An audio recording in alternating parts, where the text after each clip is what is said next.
Hello everyone, here is the part 4 daybooks. As you know, daybooks are known as the special journals in which the transactions of similar nature are recorded. So, all the transactions of similar nature are grouped in a separate journal that's called as special journals or daybook. It's also known as special journals or special daybook, subdivision book, journal book, etc. Then let's move into the important day books. The first day book is cash book. Cash book is the day book or special journal in order to record all the cash transactions. Then second one, purchase book. Purchase book is the day book to record all credit purchase of goods. Note it down, credit purchase. Then sales book for recording all credit sale, not for cash sales, credit sale. All cash sales will come under cash book. Then purchase return book, so for recording all goods returned, I mean goods purchased and returned. Then to sales return book, next is the sales return book to record all the sales return. Then bills receivable book to record all the bill received from the customers. The next bills payable book to record all kind of bill accepted. Then the final one, journal proper, to record all the transaction which is not included in the 7-day book will be recorded in the journal proper. So all other transactions which cannot record in these 7 journals or 7-day books will record in the journal proper. Then moving on to the first day book, cash book. Cash book is the special day book or subsidiary book to record all kind of cash transactions, all kind of cash receipts, cash payments, everything. So every kind of cash transactions will be recorded in the cash book. There are different types of cash book. First one is single column cash book or simple cash book, and double column cash book with bank and cash column. There will be separate column for bank transactions and cash transaction. It's a combined format of bank account and cash account. Then triple column triple column cash book consists of cash column, bank column, and discount column. But for in our syllabus, we don't have to study this one. Then petty cash book. These are the 4 types of cash book. So the first cash book, single column cash book, it is just simple as the cash ledger. It's the same as cash ledgers. We can say that both cash book and cash ledgers both are same, because in the debit side it records all kind of cash receipt, and credit side it records all kind of cash payments as in the ledger. So there is no difficulties in preparing single column cash book. All the transactions, cash transaction are recorded in this single column cash book, and all the cash receipts are debited here, all cash payments are credited here. And this column denotes the receipt number, the number of this receipt, and this one is LF, ledger folio, as usual in the journals. And here in the credit side is the voucher number, I mean voucher number of the payments, and here also LF. And this voucher number, receipt number, LF, these are not to be is no for us for the examination purpose. You don't have to fill this one, so don't worry about it, keep it blank. So record all cash received in the debit side and all cash payments in the credit side. This is the single column cash book. Then here is the double column cash book. The speciality of double column cash book is that there is separate column for cash and bank. It is the combined form of cash and bank account. So both cash balance and bank balance will be shown in the double column cash book. Is the receipt of cash or bank, and here is the payment side of cash or bank. So let's move into how to prepare double column cash book. Here we have to prepare a double column cash book based on these transactions. So first of all, we'll just go through these transactions. Here is the date is 2017 January 1st. Cash in hand was 3,500 is the opening balance of cash. Cash book balance will be always debit. I mean, cash book will be having debit balance only. And bank balance is overdraft. It means bank balance showing a credit balance. I mean, as per our accounts, there is overdraft on our bank. So whenever there is such a kind of overdraft, you have to be more cautious about this, because overdraft means there is credit balance in our bank, there is excess amount withdrawn from our bank. So this opening balance will be appear in the credit side. So let's start preparing this double column cash book. So first, opening balance of cash in hand rupees 3,500. So here is the double column cash book, and this area, right? This area is the debit side, and this making a small coloring here. This shaded area will be the debit side, and this area will be the credit side. ഞാനിവിടെ കമ്പ്യൂട്ടറിൽ ചെയ്യുന്നുണ്ട്, പക്ഷേ നിങ്ങളിത് എഴുതി ചെയ്യേണ്ടതാണ്. ഞാൻ presentation എഴുതുന്നതിന് വേണ്ടിയിട്ടാണ് കമ്പ്യൂട്ടറിൽ ചെയ്യുന്നത്. അപ്പോൾ ഇതേപോലെ തന്നെ എഴുതിയിട്ട് തന്നെയാണ് എക്സാമിന് നിങ്ങൾ പ്രിപ്പയർ ചെയ്യേണ്ടത്. So first, cash in hand. Cash in hand on 1/1/2017 opening balance അല്ലേ. So balance BD, balance brought down. അത് ഏതിന്റെ ബാലൻസ് ആണ്? ക്യാഷ് ബുക്കിന്റെ ബാലൻസ് ആണ്. So 3,500. Then opening balance in bank. പക്ഷെ അതെന്താണ്? ഓവർഡ്രാഫ്റ്റ് ആണ്. ഓവർഡ്രാഫ്റ്റ് ആണെങ്കിൽ ഡെബിറ്റ് ബാലൻസ് അല്ല, ക്രെഡിറ്റ് ബാലൻസ് ആയിരിക്കും. So again on the same day ബാങ്കിന്റെ ബാലൻസ് ക്രെഡിറ്റ് സൈഡിൽ 2,300. ഇത് വളരെയധികം ശ്രദ്ധിക്കേണ്ടതാണ്. ഈ ബാങ്കിന്റെ ബാലൻസ് ഓവർഡ്രാഫ്റ്റ് എന്ന് പറഞ്ഞിട്ടുണ്ടെന്നുണ്ടെങ്കിൽ ക്രെഡിറ്റ് സൈഡിലാണ് വരിക എന്നുള്ളത് വളരെയധികം ശ്രദ്ധിക്കണം. ചിലപ്പോൾ ഓവർഡ്രാഫ്റ്റ് ആണെന്ന് പറയാം, അല്ലെങ്കിൽ അവിടെ ക്രെഡിറ്റ് ആണെന്നുള്ളത് ബ്രാക്കറ്റിൽ കാണിക്കും, അങ്ങനെ രീതിയിലൊക്കെ കാണിക്കും. അതിനർത്ഥം അത് ക്രെഡിറ്റ് ബാലൻസ് ആണെന്നാണ്. Then good purchase for cash. Purchase of goods for cash. What is the journal entry? Cash account with purchase. So cash account purchase account with cash. So ആ ഒരു കേസിൽ ക്യാഷ് അക്കൗണ്ടിന് ക്രെഡിറ്റ് ആണ് വരുന്നത്. So cash decreases, that's why cash credit. So cash ആദ്യം തന്നെയാണ് കൊണ്ടുപോയിട്ട് credit ചെയ്താണ് 1,200 because of purchase account, and the date is on 5th January 2017. Cash account is credited with 1,200. ഏതൊരു ട്രാൻസാക്ഷൻ ചെയ്യുമ്പോഴും ആദ്യം മൈൻഡിൽ വരേണ്ടത് ജേർണൽ എൻട്രി ആണ്. Then paid wages. Paid wages means paid wages in cash. Cash ആയിട്ടാണ് കൊടുത്തിട്ടുള്ളത്. ബാങ്കിൽ നിന്ന് അല്ലെങ്കിൽ ചെക്ക് നിന്ന് സ്പെസിഫിക്കലി പറഞ്ഞിട്ടില്ലെങ്കിൽ അതിനർത്ഥം അത് ക്യാഷ് പേയ്മെന്റ് ആണെന്നാണ്. So paid wages ₹200. Again wages account വിത്ത് cash. So 6th January wages. Amount ഏത് കോളത്തിൽ കൊടുക്കുന്നത് വളരെയധികം ശ്രദ്ധിക്കണം. പലപ്പോഴും ഡബിൾ കോളം ക്യാഷ് ബുക്ക് തെറ്റിപ്പോലെ നമ്മൾ കോളം മാറിപ്പോകും. ചിലപ്പോൾ ക്യാഷിന്റെ ബാങ്ക് പോകും, ബാങ്കിന്റെ ക്യാഷ് പോകും. നമ്മൾ ഡെബിറ്റും ക്രെഡിറ്റും നമ്മൾ ശരിയായിട്ട് ചെയ്തിട്ടുണ്ടാവും, പക്ഷേ ബാങ്കും ക്യാഷും കോളം മാറി കഴിഞ്ഞാൽ ബാങ്കിന്റെയും ക്യാഷിന്റെയും ബാലൻസ് മാറിപ്പോകും, നമ്മുടെ മാർക്ക് നഷ്ടം. Then cash sales of ₹8,000. Journal entry എന്താണ്? Cash account with sales. So cash അക്കൗണ്ടിന് ഡെബിറ്റ് ആണ് 8,000 ബിക്കോസ് ഓഫ്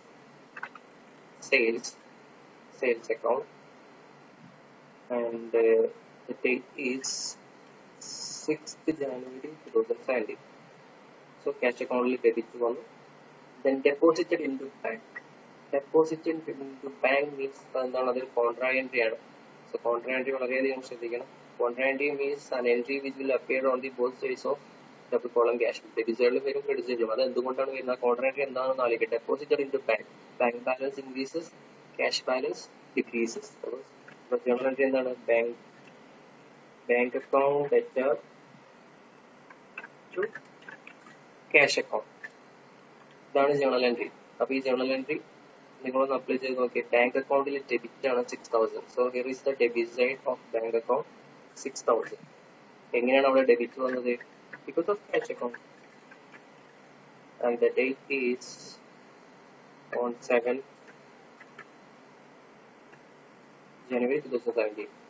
സോ ഇവിടെ നമ്മൾ ചെയ്തു, ക്യാഷ് ബാങ്ക് അക്കൗണ്ടിൽ ഡെബിറ്റ് ചെയ്തു. ഇനി എന്താണ്? ക്യാഷ് അക്കൗണ്ടിൽ ക്രെഡിറ്റ് ചെയ്യാനാണ് 6,000. So here is the credit side, cash account. എന്തുകൊണ്ടാണ് അവിടെ വന്നത്? ബാങ്ക് കൊണ്ട്.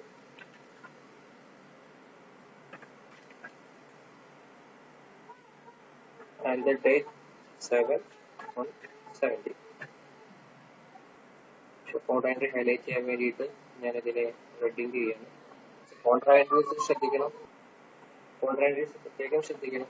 അത് രണ്ട് സൈഡിലും വരുന്നതുകൊണ്ട് അത് ഏത് സൈഡിൽ വരുന്നു, ഏത് അക്കൗണ്ടിൽ വരുന്നു എന്നത് വളരെ ശ്രദ്ധിക്കണം. ഇവിടെ ക്യാഷ് ഡെപ്പോസിറ്റ് ചെയ്തുകൊണ്ടാണ് ബാങ്ക് അക്കൗണ്ടിലേക്ക് അപ്പോൾ എന്തായാലും ഒരു ഡബിൾ കോളിംഗ് ക്യാഷ് ബുക്ക് വരികയാണെന്നുണ്ടെങ്കിൽ അത് തീർച്ചയായിട്ടും അതിലൊരു കോൺട്രാ എൻട്രി വരും. Moving on the next transaction, sold goods for check which was deposited in the bank on the same day. So goods sell ചെയ്ത് 2000 rupees ആണ് and deposited on the same day. So അതുകൊണ്ടാണ് cash sales അല്ല cash ആക്കിയിട്ട് കൂട്ടേണ്ടത്, ബാങ്കിലോട്ടാണ് എത്തിയിട്ടുള്ളത്. അപ്പോൾ ആ debit ഇവിടെ വന്നാൽ മതി, ബാങ്കിൽ വന്നാൽ. ബട്ട് ജനറൽ ആയിട്ട് എന്തായിരിക്കും, ക്യാഷ് അക്കൗണ്ട് അത് സെയിൽസ് അല്ല, ബട്ട് ബാങ്ക് അക്കൗണ്ട് ഇത് sales. So debit in bank account 2000, sales കൊണ്ടാണ് വന്നത്. And the date is 10th January 2017. And paid rent by check. Rent expense paid by check. ചെക്കിലൂടെയാണ് pay ചെയ്തിട്ടുള്ളത്. Rent account to bank ആണ്. So journal entry is rent account to bank. So ബാങ്കിനാണ് ഇവിടെ credit വരുന്നത്.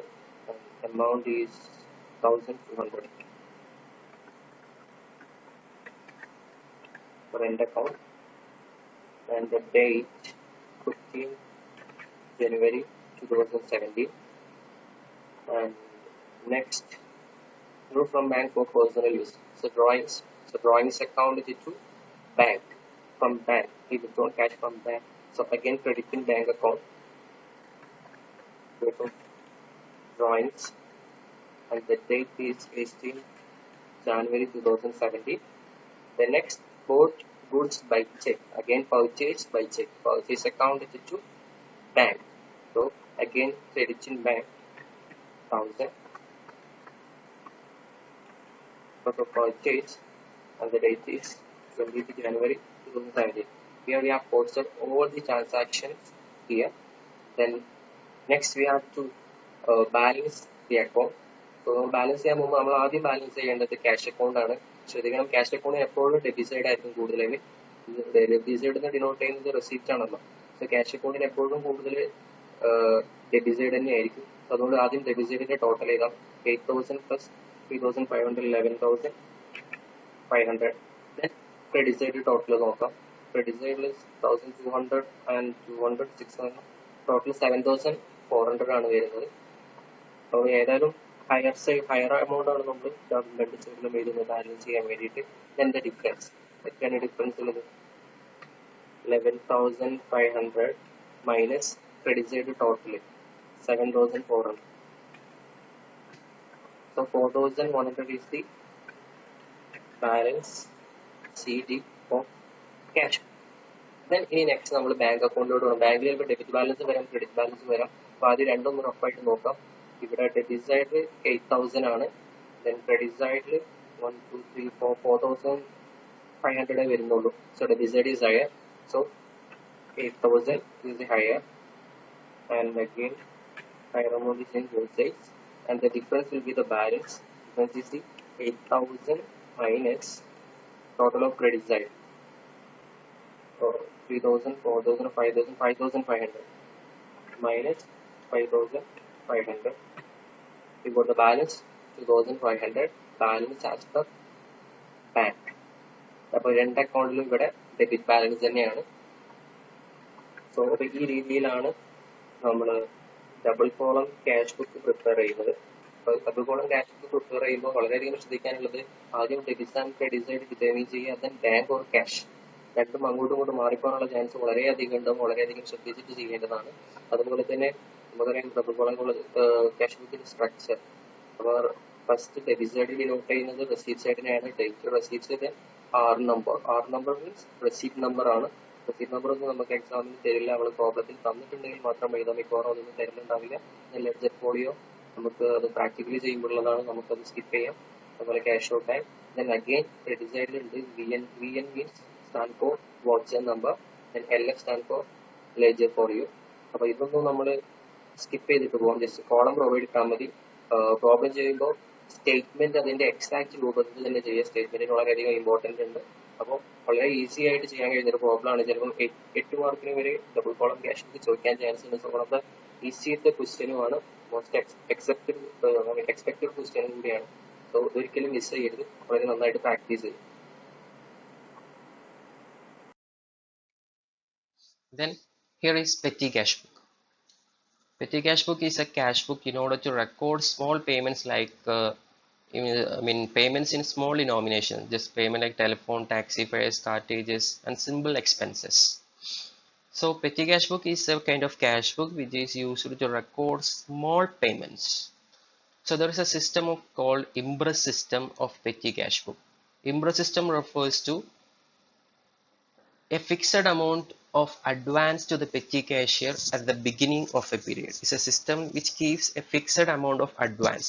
So under Impress system, there will be an impressed amount. Say it has 500 or 1000 or 2000.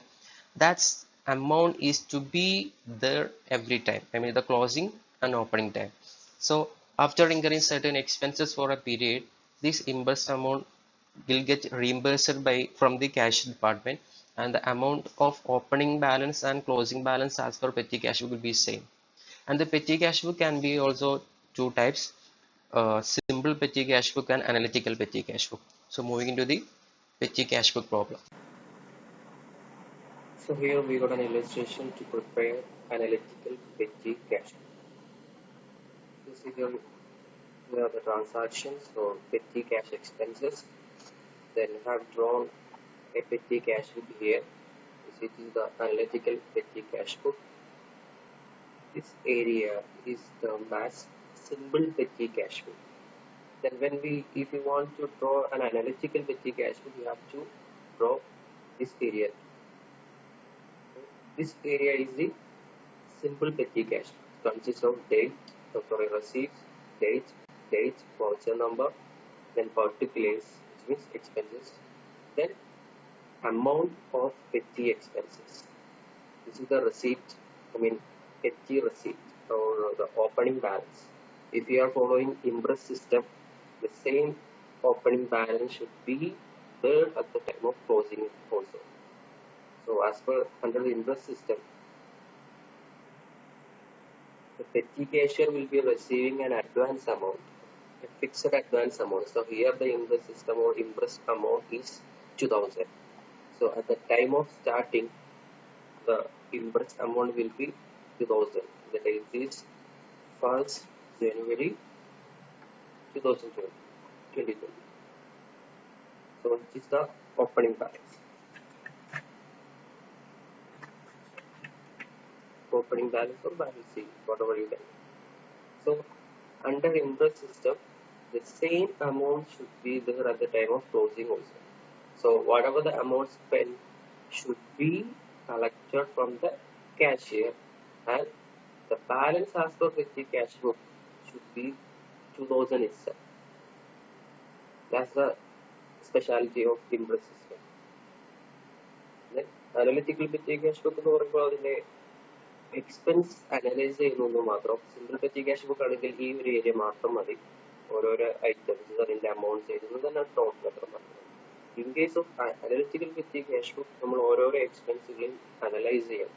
അപ്പൊ നമ്മളിപ്പോൾ ചെയ്യാൻ പോകുന്നത് അനലിറ്റിക്കൽ പെറ്റി ക്യാഷ് ബുക്കാണ്. അപ്പൊ നമുക്ക് same time simple petty cash ബുക്കും അനലിറ്റിക്കൽ പെറ്റി ക്യാഷ് ബുക്കും രണ്ടും കൂടി നമുക്ക് കവർ ചെയ്തിട്ട് പോകും. മോസ്റ്റ് പ്രോബബ്ലി എക്സാമിന് ക്വസ്റ്റ്യൻ വരികയാണെന്നുണ്ടെങ്കിൽ അത് അനലിറ്റിക്കൽ പെറ്റി ക്യാഷ് ബുക്ക് തന്നെ ആയിരിക്കും. So before start doing this problem, let's go through the expenses. നമ്മൾ അനലിറ്റിക്കൽ പെറ്റി ക്യാഷ് ബുക്ക് ആയതുകൊണ്ട് തന്നെ ഈ എക്സ്പെൻസിനെ കുറിച്ച് നമുക്ക് നല്ലോണം അവെയർ ആയിരിക്കും. കാരണം നമുക്ക് ഈ എക്സ്പെൻസ് അനലൈസ് ചെയ്യാനുള്ളത്, അനലൈസ് ചെയ്തിട്ട് ഓരോ എക്സ്പെൻസിനും സ്പെസിഫിക് കാറ്റഗറീസ് നമുക്ക് ഉൾപ്പെടുത്താനുണ്ട്. സോ ഇവിടെ എക്സ്പെൻസിൽ നമ്മൾ ഒന്നിലധികം അല്ലെങ്കിൽ രണ്ടോ അതിലധികം പ്രാവശ്യം ഒരു സെയിം നേച്ചർ ആയിട്ടുള്ള എക്സ്പെൻസ് റിപ്പീറ്റഡ് ആയിട്ട് വന്നിട്ടുണ്ട് എങ്കിൽ അതിനെ നമ്മൾ അനലൈസ് ചെയ്യണം. അതിന് വേണ്ടിയിട്ട് സെപ്പറേറ്റ് കോളം നമ്മൾ ക്രിയേറ്റ് ചെയ്യണം. അപ്പൊ ഏതായാലും അത് നമുക്ക് ചെയ്യാൻ സ്റ്റാർട്ട് ചെയ്യാം. On 1st January paid cartage of ₹50. തുടക്കത്തിൽ തന്നെ നമ്മൾ ആദ്യം എഴുതേണ്ടത് അതിന്റെ റെസീപ്റ്റ് ആണ്. എത്രയാണോ ഇംപ്രസ് സിസ്റ്റം പറഞ്ഞിരിക്കുന്നത് ആ എമൗണ്ട് തുടക്കത്തിൽ അവിടെ ഉണ്ടായിരിക്കും. ഇംപ്രസ് സിസ്റ്റം 2000 എന്ന് പറഞ്ഞു കഴിഞ്ഞാൽ അത് പറയുന്നത് അത് ഉദ്ദേശിക്കുന്നത് വെച്ച് കഴിഞ്ഞാൽ അത് starting and at the end both cases the balance should be 2000. So opening balance is the 2000. The first transaction is on 1st January paid cartage rupees 50. Second on the same date on 1st January 2020 paid cartage amount rupees 50. So 50 rupees paid in the form of cartage. The simple cash book area is over. But in case of analytical cash book, we first of all we have to look whether this cartage expense is repeating or not. അങ്ങനെ repeat ചെയ്യുന്നുണ്ടെങ്കിൽ നമുക്കത് yes it is repeating. So we can provide a specific column for cartage expenses. Cartage expense 50. അപ്പോൾ ഈ 50 രൂപ നമ്മൾ ഈ area നമ്മൾ ചെയ്യുന്നത് നമ്മളിവിടെ കാൽക്കുലേറ്റ് ചെയ്യുന്ന എക്സ്പെൻസിന്റെ അനാലിസിസ് ആയിട്ടാണ് ഈ ഏരിയ ഇവിടെ ചെയ്യുന്നത്. അപ്പോൾ ഈ അനാലിസിസിന് നമ്മൾ ഉൾപ്പെടുത്തേണ്ട കോളം മാക്സിമം 5 മതി. 5 കൂടുതലൊന്നും നമ്മൾ ചെയ്യേണ്ട. അപ്പോൾ ഒരു 4 സ്പെസിഫിക് ആയിട്ട് പിന്നെ ഒന്ന് ഒരു സെൽഫ് അതർ എന്ന് പറഞ്ഞിട്ട് നമുക്ക് ഉൾപ്പെടുത്താം. Then stamp charges on 2nd January.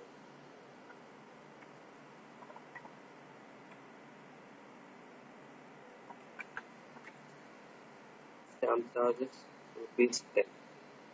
So stamp charges എന്ന് പറഞ്ഞാൽ അറിയാം ഇത് റിപ്പീറ്റ് ചെയ്യുന്നത് പോസ്റ്റേജ് റിപ്പീറ്റ് ചെയ്യുന്നുണ്ട്. അപ്പോൾ പോസ്റ്റേജിന് വേണ്ടിയിട്ട് നമുക്കൊരു ഏരിയ ഉണ്ടാക്കാം. സോ സ്റ്റാമ്പ് ചാർജ് എന്ന് പറയുന്നത് ഒരു പോസ്റ്റേജ് എക്സ്പെൻസ് അല്ല.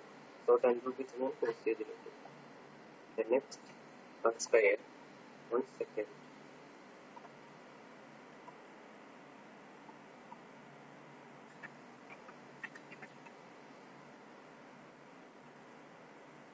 Bus fare rupees 20. ഈ ബസ് ഫെയർ റിപ്പീറ്റ് ചെയ്യുന്നുണ്ടോ എന്ന് നോക്കണം. ബസ് ഫെയർ റിപ്പീറ്റ് ചെയ്യുന്നുണ്ട്. അപ്പോൾ നമുക്കതിനെ ഒരു കൺവെയൻസ് ഓർ ട്രാവലിംഗ് ചാർജസ് എന്തെങ്കിലും ആക്കിയിട്ട് നമുക്കതിനെ കാറ്റഗറൈസ് ചെയ്യാം. Conveyance charges rupees 20. Then again postage on 3rd January postage. So പോസ്റ്റേജിന് വേണ്ടി നമ്മൾ ഓൾറെഡി ഇവിടെ നിന്ന് ക്രിയേറ്റ് ചെയ്തിട്ടുണ്ട്. അപ്പോൾ അതിൽ തന്നെ ഉൾപ്പെടുത്തിയാൽ മതി. Postage 30 rupees, also 30 rupees. The next refreshment for employees on 4th January. Refreshment for employees. Refreshment repeat ചെയ്യുന്നുണ്ടോ നോക്കണം. റിഫ്രഷ്മെന്റ് ഫോർ കസ്റ്റമേഴ്സും വരുന്നുണ്ട്. അപ്പോൾ നമുക്ക് വേണമെങ്കിൽ റിഫ്രഷ്മെന്റിന് വേണ്ടിയിട്ട് ഒരു ഏരിയ ഉണ്ടാകും. Refreshment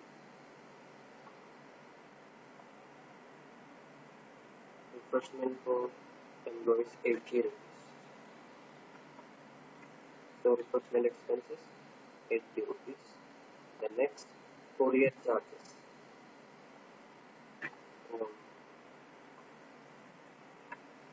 on 6th January. Courier rupees 30. Then courier ഇവിടെ വേറെ റിപ്പീറ്റ് ചെയ്യുന്നുണ്ട്. കൊറിയർ വേണമെന്നുണ്ടെങ്കിൽ നമുക്ക് പോസ്റ്റേജിലോ അല്ലെങ്കിൽ കൊറിയർ വേറെ റിപ്പീറ്റ് ചെയ്യുന്നുണ്ടോ? കൊറിയർ വേറെ റിപ്പീറ്റ് ചെയ്യുന്നില്ല. അതായത് ഒരിക്കൽ മാത്രം വരുന്ന എക്സ്പെൻസ് ആണെന്നുണ്ടെങ്കിൽ നമുക്ക് അതിനെ ഉണ്ടാക്കാം അതർ എക്സ്പെൻസിലാണ്. അതെ, അപ്പൊ മാക്സിമം ഒരു 5 കോളം വരെ മതി. പിന്നീട് വരുന്നതൊക്കെ നമുക്ക് അതറിൽ ഉൾപ്പെടുത്താം. സോ കൊറിയർ ഒരിക്കൽ മാത്രമേ വരുന്നുള്ളൂ, അതുകൊണ്ട് ഞാൻ അതറിൽ ഉൾപ്പെടുത്താം. 8th January refreshment again. Refreshment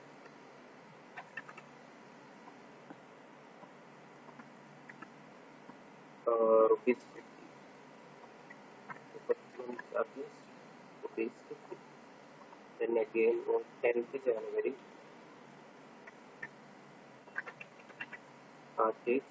പാർട്ടേജിന് നമ്മൾ ഓൾറെഡി ഒരു കോളം ഉണ്ടാക്കി വെച്ചിട്ടുണ്ട്. 35. Then taxi paid to manager. So taxi charge on 15th January.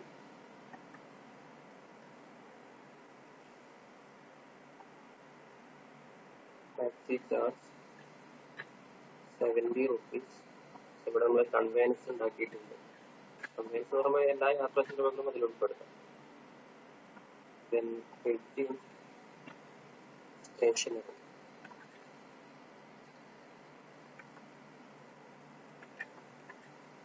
Stationery rupees 65. Stationery വേറെ ഒന്നുമില്ല, ആകെ ഒരു പ്രാവശ്യം വന്നിട്ടുള്ളൂ. അതുകൊണ്ട് നമുക്ക് സ്റ്റേഷനറി അതർ എക്സ്പെൻസ് ഉൾപ്പെടുത്താം. ഒന്നിലധികം സ്റ്റേഷനറി എക്സ്പെൻസ് വന്നിട്ടുണ്ടെങ്കിൽ നമുക്ക് സ്റ്റേഷനറിക്ക് വേണ്ടിയിട്ട് സെപ്പറേറ്റ് ഒരു അനലിറ്റിക്കൽ കോളം തന്നെ ഉണ്ടാക്കാം. Then bus fare on 20. Bus fare rupees 10. Again conveyance charges. Then 22.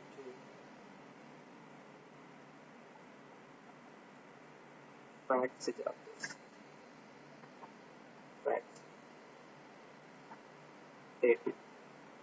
അപ്പോൾ ഫാക്സ് ചാർജിന് വേണ്ടി നമുക്കൊന്ന് സെപ്പറേറ്റ് വേണം. നമുക്കൊരു കാര്യം ചെയ്യാം, ഈ പോസ്റ്റേജ്, ടെലഗ്രാം, ഫാക്സ് ഇതൊക്കെ ഒരേ കാറ്റഗറി. ഇപ്പോൾ പോസ്റ്റേജ് ആൻഡ് ടെലഗ്രാം നോക്കാം ഈ category. Postage and Telegram.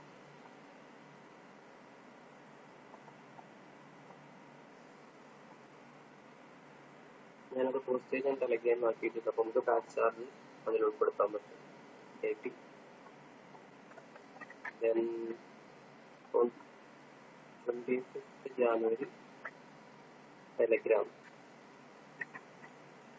Fax, telegram, stamp ഇതെല്ലാം ഏകദേശം പോസ്റ്റേജ് ഇതെല്ലാം ഒരേ കാറ്റഗറി ഓഫ് എക്സ്പെൻസ് ആണല്ലോ. അപ്പോൾ ഇതെല്ലാം പോസ്റ്റേജ് ആൻഡ് ടെലഗ്രാം എന്ന് പറഞ്ഞാൽ ഒരു കാറ്റഗറി. അങ്ങനെ നമുക്ക് കമ്പൈൻ ചെയ്യാൻ പറ്റുന്നതിനെ കമ്പൈൻ ചെയ്യുകയും ചെയ്യും. അപ്പോൾ നമ്മുടെ പെറ്റി ക്യാഷ് ബുക്ക് ഇവിടെ കംപ്ലീറ്റ് ആയിട്ടുണ്ട്. അപ്പോൾ നമ്മൾ ഈ ഒരു ഏരിയയിൽ നോക്കുകയാണെന്നുണ്ടെങ്കിൽ ഓരോരോ പെറ്റി എക്സ്പെൻസും അതിന്റെ അമൗണ്ടും.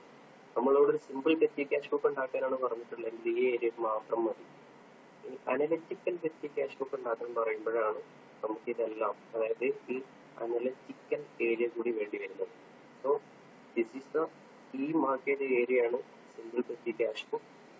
ഈ ഏരിയയും കൂടി അതിന്റെ കൂടെ ഉൾപ്പെടുമ്പോഴാണ് ഇത് അനലിറ്റിക്കൽ പെറ്റി ക്യാഷ് ബുക്ക് ആവുന്നത്. ഇനി നമുക്ക് ചെയ്യാനുള്ളത് ഇതിന്റെ ടോട്ടലാണ്. നമുക്കിവിടെ എക്സ്പെൻസിന്റെ ടോട്ടലാണ്.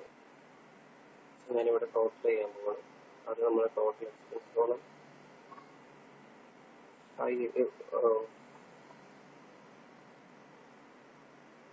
515 റുപ്പീസ് ഇതിന്റെ ടോട്ടൽ വന്നിട്ടുണ്ട്. ടോട്ടൽ എക്സ്പെൻസസ് നമുക്ക് എത്രയായിരുന്നു? നമ്മുടെ ക്യാഷ് ഉണ്ടായിരുന്നു നമ്മുടെ കയ്യിൽ 2000 റുപ്പീസ് ആയിരുന്നു. സോ നമ്മുടെ ക്യാഷ് നോക്കിയിട്ട് ഇപ്പോൾ നമുക്ക് എത്ര ബാലൻസ് ഉണ്ടെന്ന് അവിടെ ഒന്ന് കാണണം. സോ അതിന് വേണ്ടിയിട്ട് ഞാനിവിടെ നമ്മളെ ക്യാഷിന്റെ ബാലൻസ് നമ്മുടെ അടുത്ത് ഉണ്ടായിരുന്നത് 2000 റുപ്പീസ് ആണ്. സോ 2000 റുപ്പീസ് ആയിരുന്നു നമ്മുടെ അടുത്ത് ക്യാഷ് ഉണ്ടായിരുന്നത്. ഇപ്പൊ നമ്മുടെ അടുത്ത് എത്ര ബാലൻസ് ഉണ്ടാവും? ആ ബാലൻസ് ഇവിടെ കാണിക്കണം. Balance CD. ആ ബാലൻസ് CD എത്രയായിരിക്കും? ഈ 2000 ഈ എക്സ്പെൻസ് എത്രയുണ്ടോ അത് കഴിച്ചിട്ട് ബാക്കി നമ്മൾ 1485 റുപ്പീസ് ഇപ്പൊ നമ്മുടെ കയ്യിൽ ക്യാഷ് ബാലൻസ് ഉണ്ടാവും. ബട്ട് നമ്മൾ എന്താണ് ഫോളോ ചെയ്യുന്നത്? ഇംപ്രസ് സിസ്റ്റം ആണ്. സോ ഇംപ്രസ് സിസ്റ്റം ആയതുകൊണ്ട് തന്നെ നമുക്ക് എന്ത് വേണം? ഇനി ക്ലോസ് ചെയ്ത് പോകുമ്പോഴും നമുക്ക് അവിടെ 2000 റുപ്പീസ് ഉണ്ടായിരിക്കണം. അത് നമുക്ക് നിർബന്ധമാണ്. നമ്മുടെ ക്ലോസിംഗിലും 2000 റുപ്പീസ് ഉണ്ടായിരിക്കണം. നമ്മൾ ആദ്യം ഇത് ടോട്ടൽ കോളാണ്.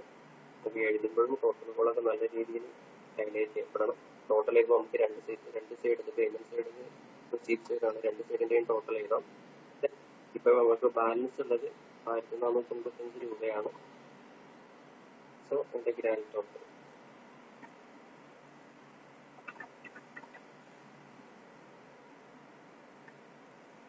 ഇനി നമുക്ക് എന്താണ് ചെയ്യുന്നത്? ഇവിടെ ഇംപ്രസ് സിസ്റ്റം സ്പെസിഫിക്കലി പറഞ്ഞത് കൊണ്ട് തന്നെ നമ്മൾ ഈ 1495 രൂപ നമ്മുടെ കയ്യിലുണ്ട്. 515 നമുക്ക് എന്തായാലും സ്പെൻഡ് ആയി പോയി. ആ സ്പെൻഡ് ആയി പോയ എമൗണ്ട് നമുക്ക് ക്യാഷ് ആയിട്ട് കിട്ടണം. സോ 515, അതായത് ഈ എമൗണ്ട് നമ്മൾ എന്ത് ചെയ്യും?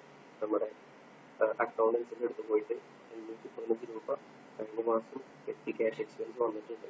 അപ്പൊ ഇൻട്രസ്റ്റ് എമൗണ്ട് ഈക്വൽ ആക്കാൻ വേണ്ടിയിട്ട് ഇത്രയും ക്യാഷ് വേണമെന്ന് പറയും. അപ്പൊ നമ്മൾ അത് പോയിട്ട് അവിടുന്ന് വാങ്ങും. ഒരു ജനുവരി കഴിഞ്ഞിട്ട് നെക്സ്റ്റ് മന്ത് ഏതായിരിക്കും? ഡിസംബർ ആണ്. സോറി, നെക്സ്റ്റ് മന്ത് ഫെബ്രുവരി. അപ്പൊ ഫെബ്രുവരിയിൽ പോയിട്ട് നമ്മൾ എന്താക്കും?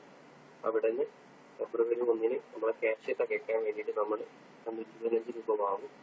ദെൻ ബാക്കി നമ്മുടെ പഴയ ബാലൻസ് 1485 അതവിടെ ഉണ്ടാവും. അപ്പോൾ 1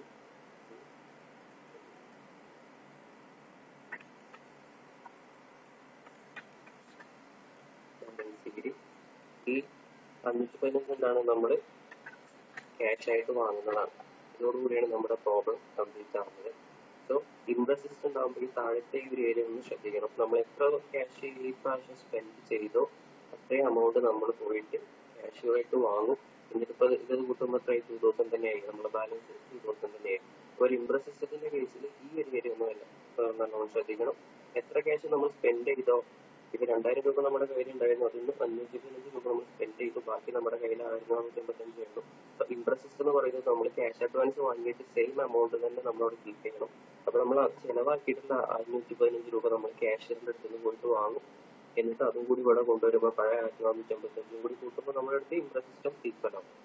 പിന്നെ ഈ ഒരു ഏരിയയും കൂടി നമ്മൾ എന്താ ചെയ്യണം,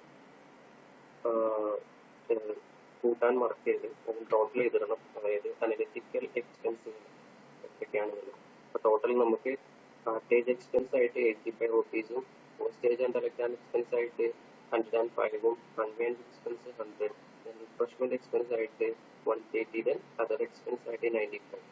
ഇത്രയും കാര്യങ്ങൾ അറിയാൻ വേണ്ടിയിട്ടാണ് നമ്മൾ അനലിറ്റിക്കൽ ചെയ്യുന്നത്. ഓരോ എക്സ്പെൻസും നമ്മൾ അലോക്കേറ്റ് ചെയ്തത് എങ്ങനെയൊക്കെയാണെന്ന് അറിയാൻ വേണ്ടിയിട്ടാണ്. ഇത്രയുള്ള ഒരു പെറ്റി ക്യാഷ് ബുക്ക് വളരെ ഈസിയാണ്, സിമ്പിൾ ആയിട്ട് ചെയ്യാൻ കഴിയുന്ന ഒന്നാണ്. വേറെ ഡിഫിക്കൽറ്റീസ് ഒന്നുമില്ല. അപ്പൊ ഇതുപോലെ തന്നെ അത്യാവശ്യം നല്ല രീതിയിൽ വരച്ചിട്ട് ചെയ്യാൻ ശ്രദ്ധിക്കേണ്ട കാര്യത്തിലാണ്. ഫസ്റ്റ് റെസിപ്റ്റ് പോകണം, ദെൻ ഡേറ്റ്, ബോക്സ് കംപ്ലീറ്റ് ഇടാം, വളരെ ബില്ല് ചെയ്യേണ്ട ആവശ്യമില്ല. Then particulars, then each and every expenses, അതിന്റെ ടോട്ടൽ. ഓക്കെ, ഇതുപോലെ തന്നെ വരച്ചിട്ട് എഴുതണം. പിന്നെ നമ്മൾ എക്സ്പെൻസിനെ നമ്മൾ അനലൈസ് ചെയ്യുമ്പോൾ മാക്സിമം 5 മതി. അതിൽ കൂടുതൽ എക്സ്പെൻസ് നമുക്ക് അനലൈസ് ചെയ്യേണ്ട ആവശ്യമില്ല. മാക്സിമം 5, അതിൽ 4 കാറ്റഗറൈസ് ചെയ്യാം. ഞാൻ 1 അതറിനും വിട്ടുകൊടുക്കുക, അതർ അല്ലെങ്കിൽ സർവീസ്. ഓക്കെ,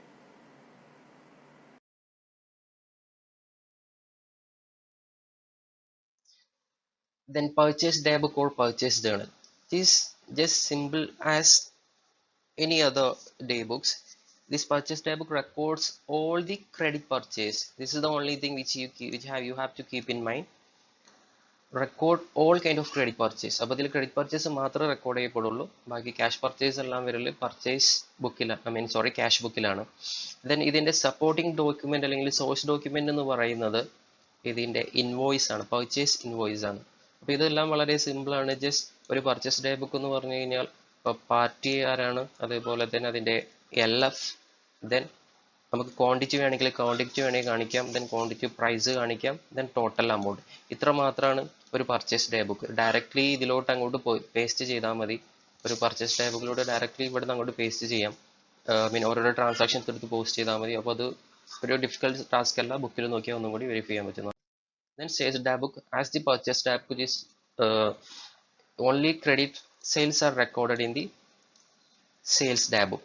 അപ്പോൾ ഇത് പർച്ചേസ് ഡയബുക്ക് പോലെ തന്നെ സിമിലർ ആണ്, പ്രത്യേകിച്ച് ഡിഫിക്കൽട്ടീസ് ഒന്നുമില്ല. ഇതിന്റെ സോഴ്സ് ഡോക്യുമെന്റ് ആയിട്ട് കാണിക്കുന്നത് സെയിൽസ് ഇൻവോയ്സ് ആണ്. Then purchase return book and sales return book. Purchase റിട്ടേണും സെയിൽസ് റിട്ടേണും റെക്കോർഡ് ചെയ്യാനുള്ളതാണ്. രണ്ടും സെപ്പറേറ്റ് ബുക്കാണ്. ജസ്റ്റ് ട്രാൻസാക്ഷൻസ് പോസ്റ്റ് ചെയ്യേണ്ട ആവശ്യം മാത്രമേ ഉള്ളൂ. വേറെ കോളം ഡെബിറ്റ് ക്രെഡിറ്റ് പ്രശ്നങ്ങളോ ഒന്നുമില്ല. ജസ്റ്റ് ട്രാൻസാക്ഷൻസ് പാർട്ടീസിന്റെ പേരും ട്രാൻസാക്ഷൻ എമൗണ്ടും മാത്രം കാണിച്ചാൽ മതി. Then bill receivable and bills payable book. So total bill received during the year or during the period and bill accepted during the period will be recorded in these two separate book called as bill receivable book and bills payable book. വളരെ simple ആണ്, പ്രത്യേകിച്ച് ഒന്നുമില്ല. Then journal proper, which is the last day book. നമ്മൾ നേരത്തെ പറഞ്ഞ 7 day ബുക്കുകളിലും, അതായത് cash book, purchase book, sales book, purchase return, sales return, bill receivable, bills payable, ഇതിലൊന്നും പെടാത്തതായിട്ടുള്ള transactions ഉണ്ടെങ്കിൽ അത് റെക്കോർഡ് ചെയ്യുന്നതാണ് ജേണൽ പ്രോപ്പർ. അപ്പോൾ അതിന്റെ കുറച്ച് എക്സാമ്പിൾസ് അറിഞ്ഞിരിക്കണം. ജേണൽ പ്രോപ്പറിൽ റെക്കോർഡ് ചെയ്യുന്ന ട്രാൻസാക്ഷൻസ് ഏതൊക്കെയാണുള്ളത്. അതിന്റെ എക്സാമ്പിൾസ് ആണ് ഒന്ന് അഡ്ജസ്റ്റിംഗ് ജേണൽ എൻട്രീസ്, ദെൻ മറ്റൊന്നാണ് opening and closing journal entries, then depreciation അതിന്റെ എക്സാമ്പിൾ ആണ്. ഡിപ്രിസിയേഷൻ നമുക്ക് എവിടെയും റെക്കോർഡ് ചെയ്യാൻ കഴിയില്ല. Then all kind of write offs, അത് നമുക്ക് വേറെ എവിടെയും റെക്കോർഡ് ചെയ്യാൻ കഴിയില്ല. ദെൻ ബാഡ് ഡെറ്റ്സ് നമുക്ക് വേറെ എവിടെയും റെക്കോർഡ് ചെയ്യാൻ കഴിയില്ല. സോ ഇതൊക്കെയാണ് ജേണൽ പ്രോപ്പറിൽ റെക്കോർഡ് ചെയ്യുന്ന ട്രാൻസാക്ഷൻസ്. അപ്പോൾ ഈ മുകളിൽ പറഞ്ഞ 7 ഡേ ബുക്കുകളിലും റെക്കോർഡ് ചെയ്യപ്പെടാത്ത ട്രാൻസാക്ഷൻസ് ആണ് നമ്മൾ ഡേ ബുക്കിൽ റെക്കോർഡ് ചെയ്യപ്പെടുന്നത്. So here is the end of our part 4. We'll meet in part 5. Okay, bye.